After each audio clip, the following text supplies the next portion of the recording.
Hello, and welcome back to Adventures of a New York City Girl Expat, my storytime series about my single adventures prior to meeting who is my now incredible husband. So, I wanted to give you part two of the second installment. So, part two, where we left off was that my companion had basically picked a fight with the guy at the next table at our second date. I picked a fight with the guy at the next table, came out, called him a racist, and I quickly escorted him out away from the scene. After that,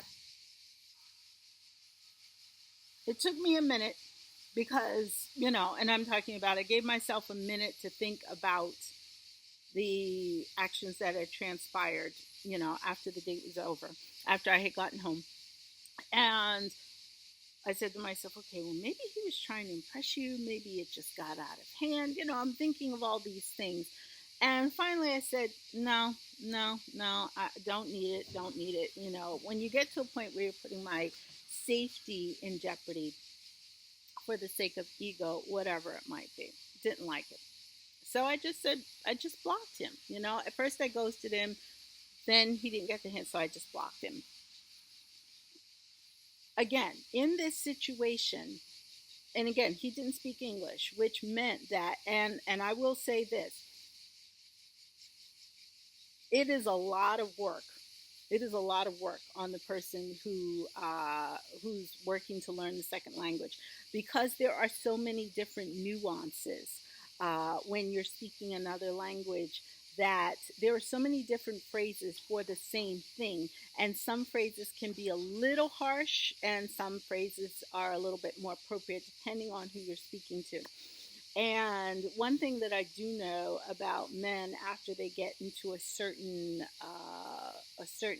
age group, their egos become so delicate. And that's where, for me, I felt there was a lot.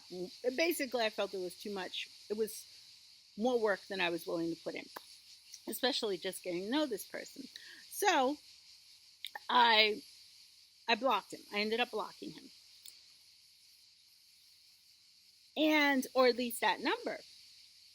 Then I started getting these mysterious phone calls from an unknown number, which I never picked up, okay? Which I never really picked up.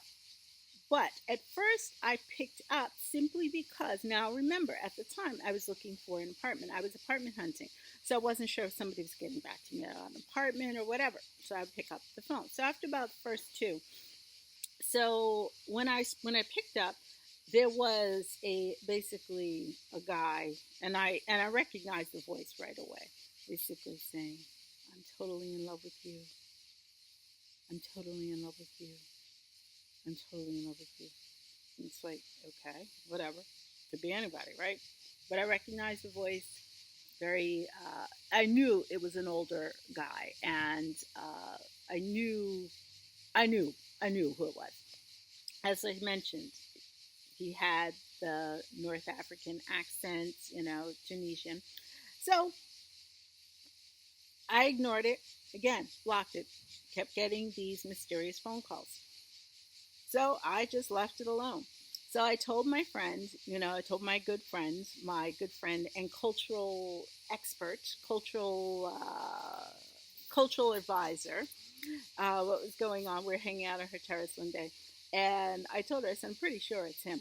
She says to me, give me his number. She took the number and she called it. Oh, that's what it was. He had just called me. He had just called me and left another message. So she calls him and she says, oh, I'm sorry. Are you sure you have the right number? I don't remember how we know each other. And she was just trying to get him to keep talking. So she's listening and she says, okay, he's definitely older. She's listening to it. So she's like, he's definitely older. She says to me, he's definitely Arab. And I said, okay, I know exactly who it is. It could only be one person. So I had already blocked this person. She was curious, so I had to call the number. After that, she started getting all of these. All of my mysterious phone calls now transferred to her. And her phone was ringing off the hook. Let's say that was Thursday, okay? Her phone was ringing off the hook the entire weekend. Now, the dangerous part with her was the fact that she has two teenagers, two twin teenagers, and she had a long time boyfriend who, may as well have been her husband. And he was over at the house that weekend. And the whole weekend, her phone was ringing off the hook. And so, to the point that it was very, very intrusive. So, at first her boys are like, oh, your phone's ringing, your phone's ringing. She's like, oh, no, just let it go. I know, it's just a nuisance. Just let it go. And then her husband, longtime boyfriend, her petit ami, says, your phone's ringing. And so she goes, oh, no. It's just a problem. And it kept going all through dinner, all through lunch, or whatever, to the point that her family's like, okay, this is not cute. And she's like, oh, no, it's Thembi's. It's somebody for Thembi. And I'm like, you just throw my name into it? Now they're thinking I'm bringing my problems to you. Come on now. I mean, that's a little, I had already blocked him. So I said to her, why haven't you blocked him? And she says to me, oh, I don't think I have to take those measures. I can handle this without resorting to blocking. I shouldn't have to do that. And I'm thinking to myself, but you shouldn't have to be bothered with this either. Right there, you can understand why our logic is very different in terms of relationships and relationship dynamics, because her thing is, oh, I don't have to give it that much energy. But at the same time, in my opinion, you're allowing this person to impose their energy on you when it could just be easy. So we had different ideologies with that. So I say that to say, if you think about the idea that her advice to me was to find a boyfriend, when my thought process was, I got to get myself together before I am good company for anyone, at least in that intimacy space. I had good associates.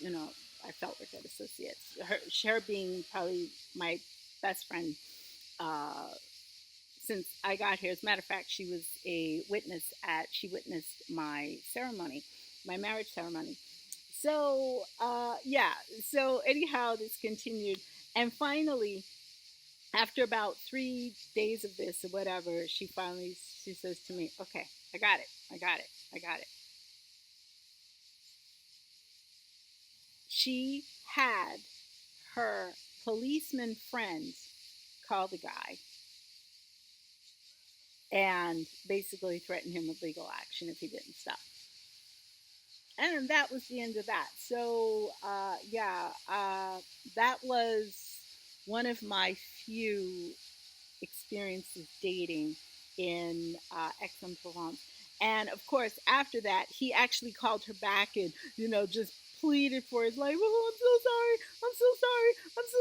Please, I'm so sorry. And I'm listening. So, and the other thing was, the funny thing was, maybe about 2 days later, she and I were walking in the city center. As a matter of fact, we were passing the Palais de Justice, which is the courthouse. We're passing the courthouse, and I saw him, and when we passed him, I said, I think that was him, so on and so forth.